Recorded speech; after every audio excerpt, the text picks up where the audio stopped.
Good afternoon, everyone. Thanks for joining us on our weekly Wednesday afternoon web sessions. With us today is Sean Henderson, and he'll be going into a little more information on some of the upcoming changes with regards to the Dynamics 365 user interface. So we will be recording this session, and a recording will be sent out afterwards for everyone. So don't feel the need to if you miss anything, you will be able to get a recording of this. And just as a point of clarification here for your questions, do pop them in the chat window, and we will address them where we can through the presentation. And if we can't get them answered for you here today on the call, we'll certainly endeavor to address them afterwards with you directly. So what is the unified client interface? I think you may have been, if you're an existing user of Dynamics 365, seeing a lot of information with regards to some upcoming changes in the unified client interface. And I guess maybe I'll kind of give my 2 cents on things from more a user point of view before I hand it over to Sean. And I know one of the long challenges with Microsoft and the Dynamics 365 and CRM product over the years has always been different experiences in terms of where you're using it. So having one experience on a browser, one experience on your email client, one entirely different experience on the mobile phone client, and really difficult to understand and roll it out to an organization and have some uniformity. So Microsoft heard the collective feedback over time and has moved towards this unified client interface. And so the purpose of this conversation here this afternoon is just to point out some of the high points in terms of information you should be aware of, how that will impact you and actually make everyone's life a lot more straightforward and streamlined and unified, if you will. So with that said, Sean, I'll pass it over to you. And just a reminder, if you do have any questions throughout, please use the chat and we'll address them towards the end. Okay, thanks, Luke. Okay, thank you for joining us, guys. First thing I want to get off on the table right away is when we're talking about a new interface, we're only talking about a change to how you interact with Dynamics. So everything is still, it's still the same thing. The lead is still lead, and the sales process is still the sales process, but this is just going to change things like the navigation. It's meant to provide the same experience to all users across devices. It brings the Dynamics experience more in line with the Power Apps vision. It's sort of the broader Power Platform division or vision of Microsoft, where you have specific apps for specific types of users. So this is kind of where Microsoft is going with their business applications. They're looking for more of a bespoke application based on your role. So you can do things like pare down your sales app down to just sales, kind of reduce the noise and make for a bit more of an intuitive navigation for people.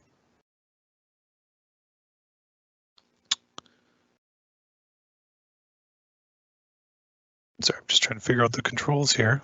There we go. So why make the switch over? First of all, it's easier navigation, better user experience, which is going to be much easier to drive adoption. So when you're, onboarding new employees, you don't need to worry about all of this noise and all of this extra stuff that might make it more difficult for people to kind of get a handle on using the Dynamics application.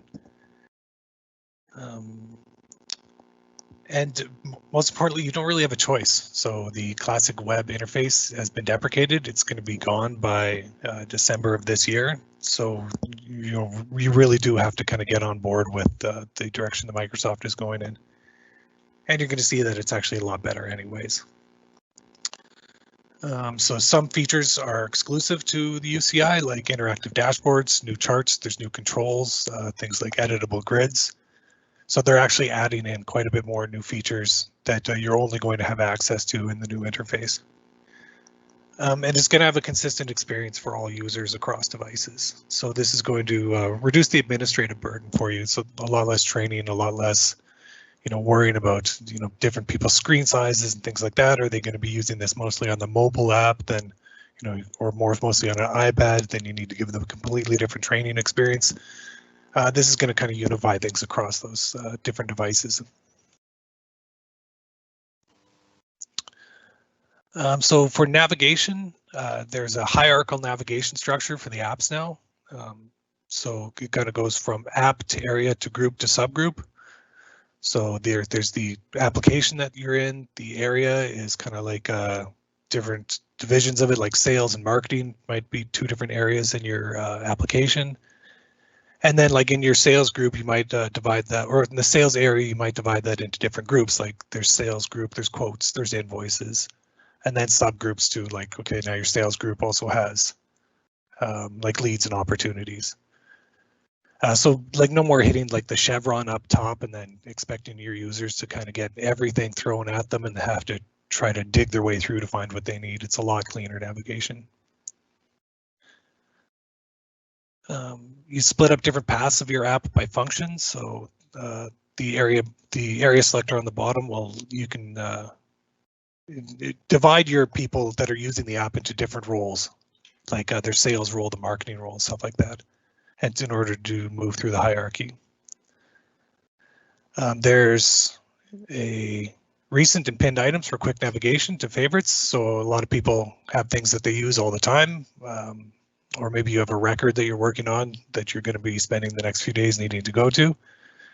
So now you can take your recent items, pin them, and get to them a lot easier. The whole experience is going to be a lot quicker and a lot easier for people to kind of get to the work that they need to do. It's configurable to fit the targeted roles for each app. So bear in mind too, everything that we look at here, this is all configurable. This is kind of just an out-of-the-box demo that we're going to look at. But you can design your sitemap for ease of use per role. So your salesperson doesn't need to see the same thing as like your caseworkers. You can kind of pare it down to just what people need to do their job most efficiently.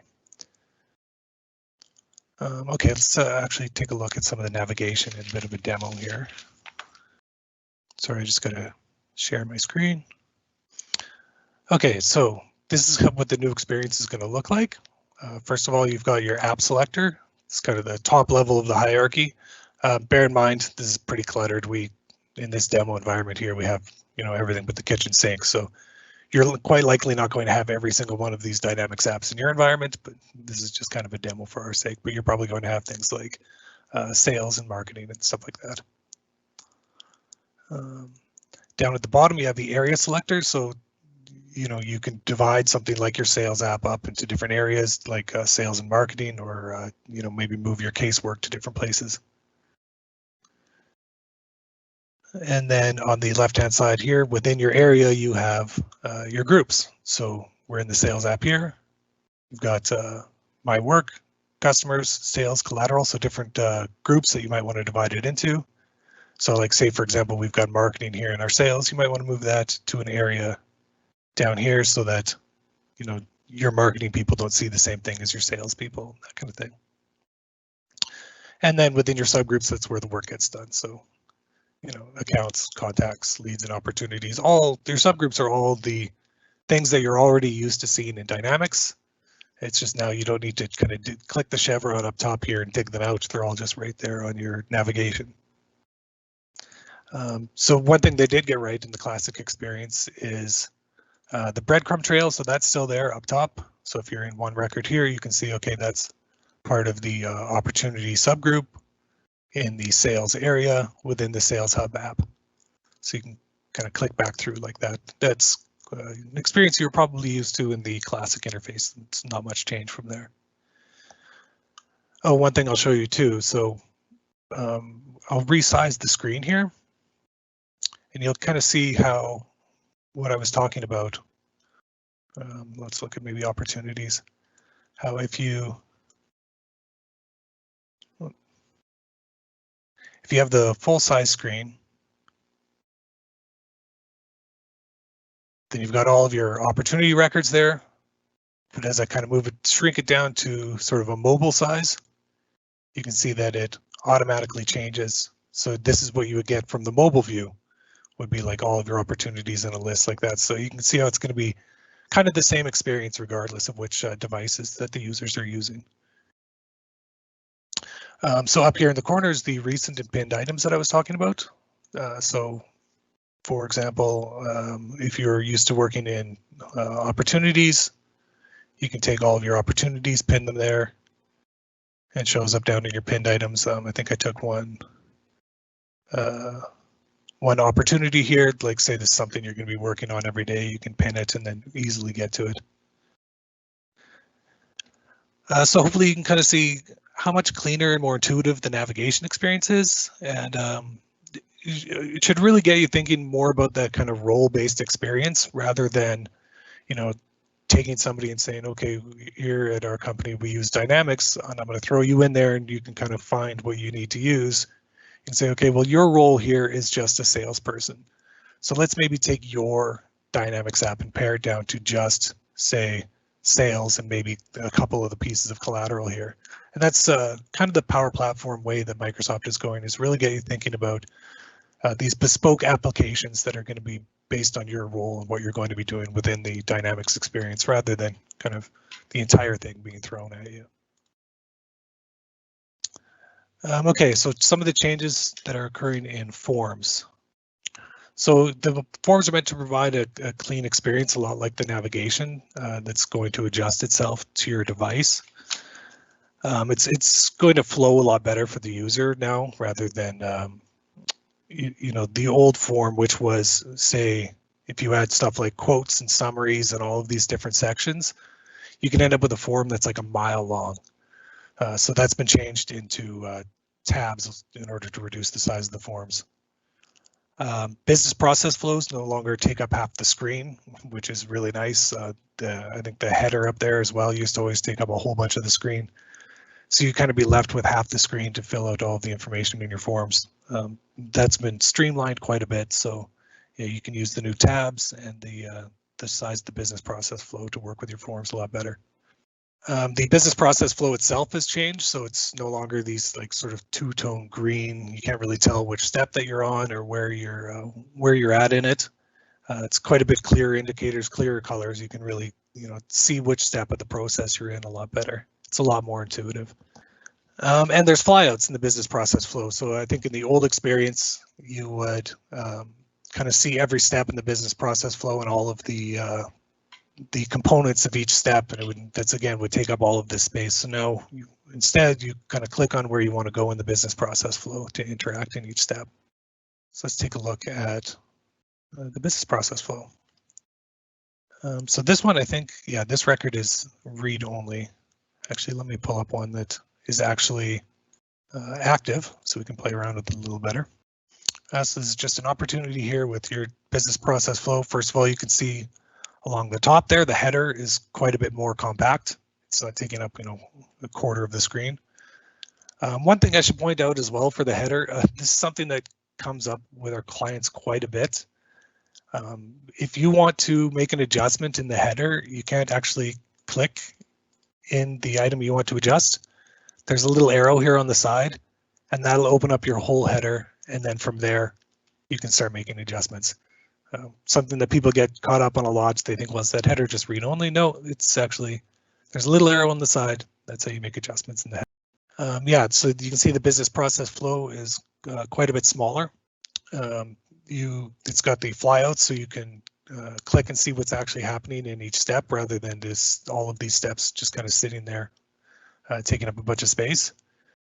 These are all reactive to the form itself. So like if I type into customer need and then look into the business process flow, then it's filling in automatically based on the field that's in the business process flow. Yeah, so there's different tabs along the top here. So in the old experience, this would have been summary, this custom tab, product line, item details, quotes, administrative. They would have all been kind of in this mile-long form that you would have to scroll down to try to find. Now instead, those have been all moved up to the tabs here, and you can just select them there. I talked about editable grids earlier, so if your form has something like a lookup like this, so I think this one would be to opportunity products. As you fill them out, you can set these grids to be editable, so you don't need to actually go into each individual record. You can change the values across different records that are in the grid. Not available yet on phones, but in the mobile or in the desktop and tablet forms, those are available. Yeah, so hopefully you can see how much friendlier this is, how much cleaner and easier it is for people to use, and maybe start thinking about how you want to arrange the forms that you've been using, kind of think about some of the pain points that you've been having. Go, okay, well, maybe some of this stuff we can move up to these tabs.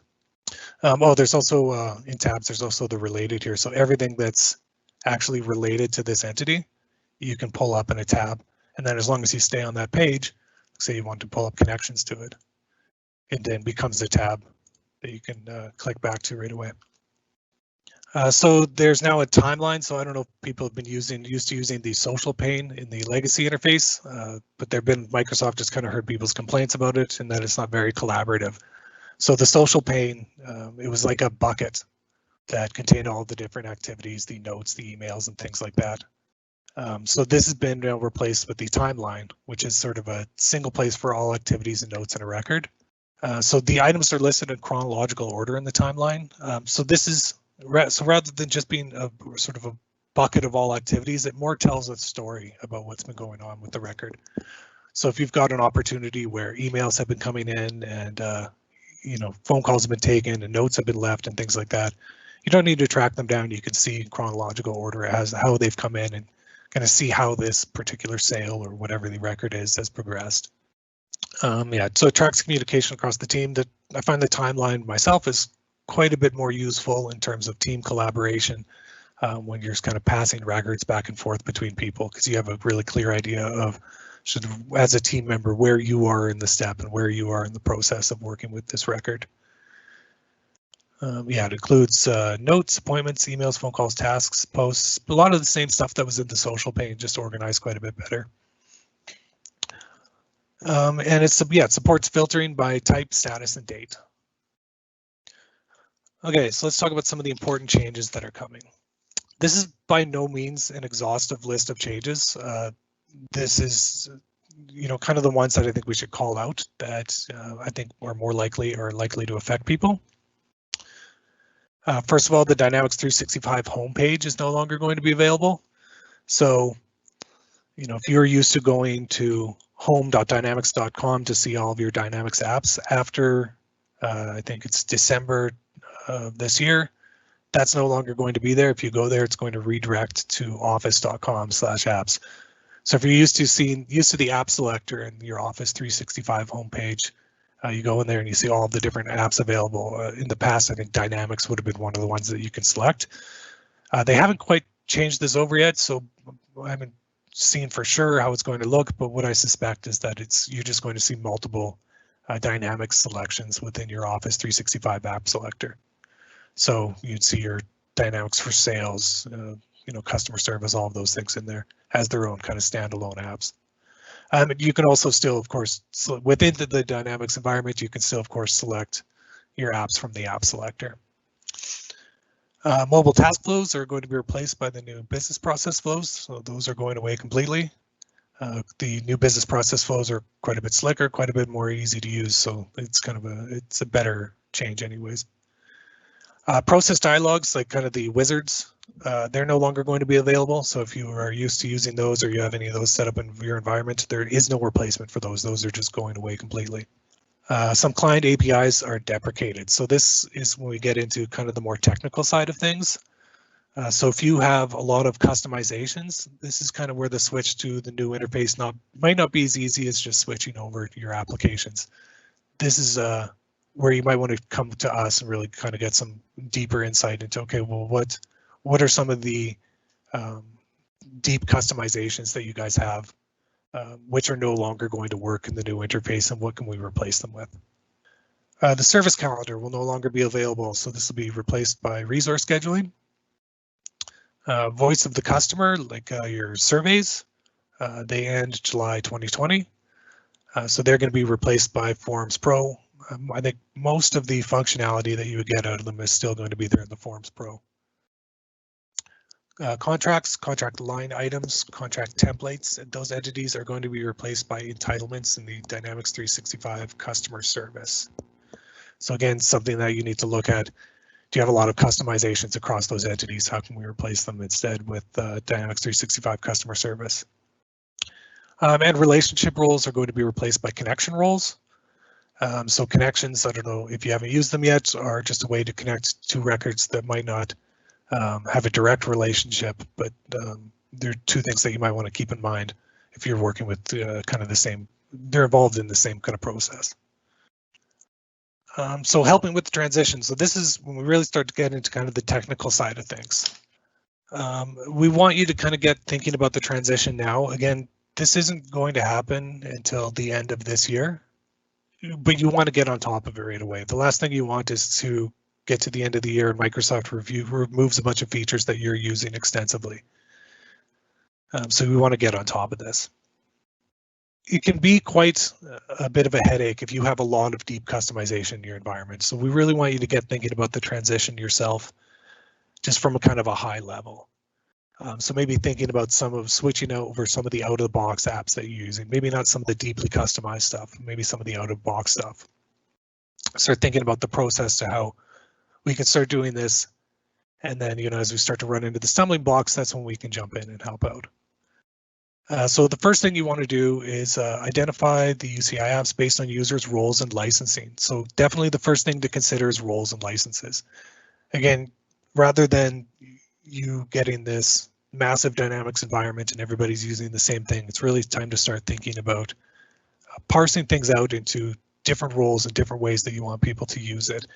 And Microsoft has thought about this as well, and they also have a new licensing scheme that will let you do divide things up according to whether or not somebody's like a team member user or whether or not you're going to be using like the professional version or the enterprise version, and really try and narrow down your use of the Dynamics app and the Dynamics experience, not just for the app that people are going to be using, but also how they're going to be paying for it.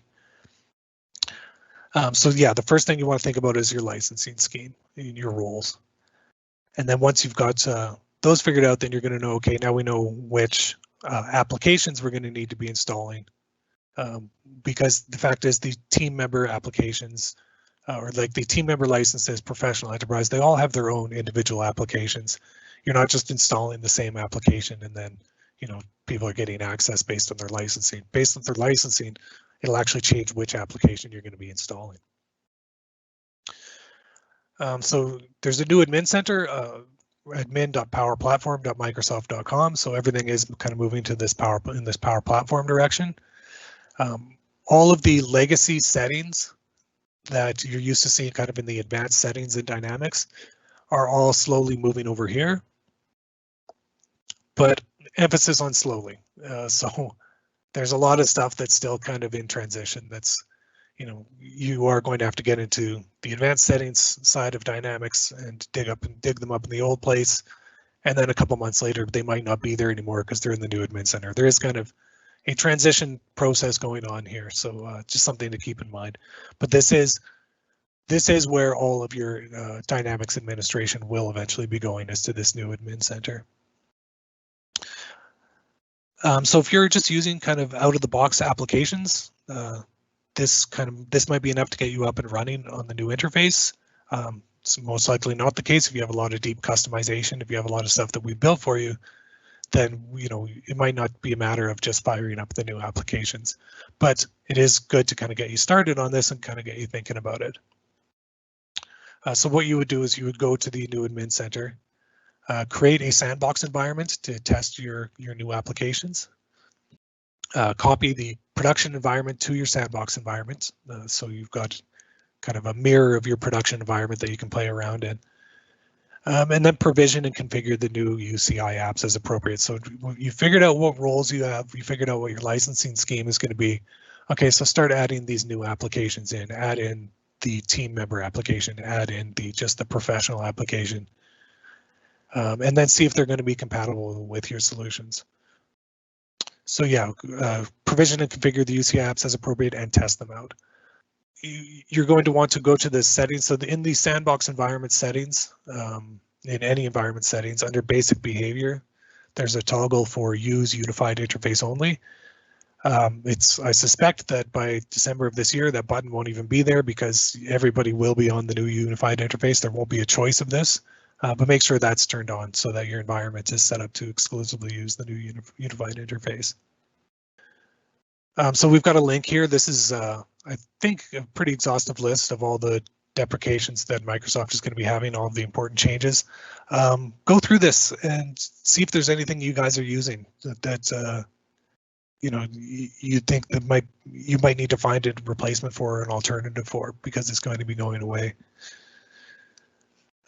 Review with your team which features will need to be removed in order to transition to the new UCI. And again, don't just review, you know, which features are going away, but really talk with your team about roles and really start thinking about things in terms of the different roles that people are going to have, because that's going to lead you to thinking about, okay, how do we want to change the navigation? How do we want to change that left-hand navigation? Where do we want to put things so that you can create that more bespoke experience for each of the users? And then, you know, think about, okay, what different licensing can we have? How can we change our licensing scheme according to, you know, who's going to be using what, who's going to be doing what? You know, if people are going to be team members or, you know, full enterprise users, they're going to have different licenses, different apps that they're going to be using. Consider providing access in your app to items that were previously added under the legacy settings area. So this is about that kind of advanced settings area where people might have previously had to kind of unearth custom entities that you might have created. They might have been buried, like maybe you had to click on the chevron at the top and then dig through your Dynamics application to find some custom entity that people were using. Well, this might not be a part of your sitemap anymore in the new experience, you know, especially if you're just kind of taking it out of the box, where it's just going to give you sort of that sales experience, the leads and opportunities and things like that. So think about what are the custom entities that you have, what are some of the things that might be buried, and think about putting them onto the sitemap instead, or, you know, where you'd want to put them on the sitemap. You know, maybe you can leave them buried. Maybe they're not something that somebody in this particular role is going to be using. And one thing I should point out with the legacy settings, that sort of advanced settings area, we actually had it disappear for users in the Dynamics app for a while. So Microsoft actually took it down so you could only get there in the new admin center. And even then it was kind of hard to find. Then it came back. So, you know, the idea of, well, you could still kind of unearth and dig around to find some of these customizations and custom entities that you've had. I wouldn't rely on that anymore. I think Microsoft is kind of going to be removing that that experience for the user just to kind of streamline things a bit. So if there is something customized, something you want to add, make sure to put it into the sitemap so people can find it really easily. Run and validate your apps, of course. You know, if you're going to try this out and get started on your own, you know, do everything that you can in the app. You know, try to break it. So go into a form, you know, try all the different things, add opportunity products, add all of those different things. You know, try and dig up those places where you might have had some customization, some sort of client extensions that just aren't going to work now with the new application. Plan and execute the production rollout before the December deadline. Can't stress that enough.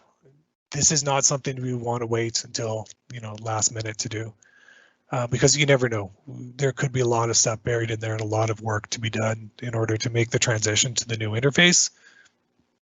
And what you don't want to do is leave it to the end and then find out that you've got, you know, 3 months of work ahead of you, and then your Dynamics environment is going to be down for that whole time because, you know, there's so much there that's been deprecated that you would come to rely on. And most importantly, we're here to help. So Ken especially has been doing a bunch of these transitions. We've found a lot of the hurdles that people have been running into. And we know kind of what the pain points are going to be, and we can help you with your transition and help you get going on it. And especially if you come to us knowing kind of what your roles are and what your licensing scheme is going to be, and how if you've really wrapped your head around that idea of, okay, we want to get people thinking about things in terms of their roles and their how they're going to be using the app and how we can pare it down, then we can really help you kind of make that transition and kind of get the most out of the new unified interface. Okay, so hopefully that kind of gets you a little bit excited. Hopefully it gets you, gives you an idea of kind of what it's going to look like. You can see how much slicker and cleaner and nicer it's going to be.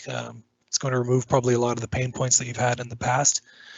And most importantly, hopefully it kind of gets you the wheels turning and gets you kind of thinking about how you might want to change the Dynamics experience to kind of go more into these roles. Excellent, Sean. That was a really thorough overview of some of the changes here that I think maybe a lot of us are unaware of yet. So thanks for the early word to the wise on some of these pieces here. And as Sean, I think you pointed out a few times, Microsoft is doing a good job here, and they're continuing to make it a more streamlined. And I think I heard you use the word accurately 3 or 4 times around a bespoke experience. And I think one of the things that Microsoft has really realized here in the last few years is around their design concepts, using a human-centered design approach, and it's a little bit of an exercise to plan out your user experience, but it's not as technically challenging. The challenge is more on the people, and the business process side ahead of time, and it is in the end a little bit easier to make the technology work out of the box if you approach Dynamics with that mindset up front. So.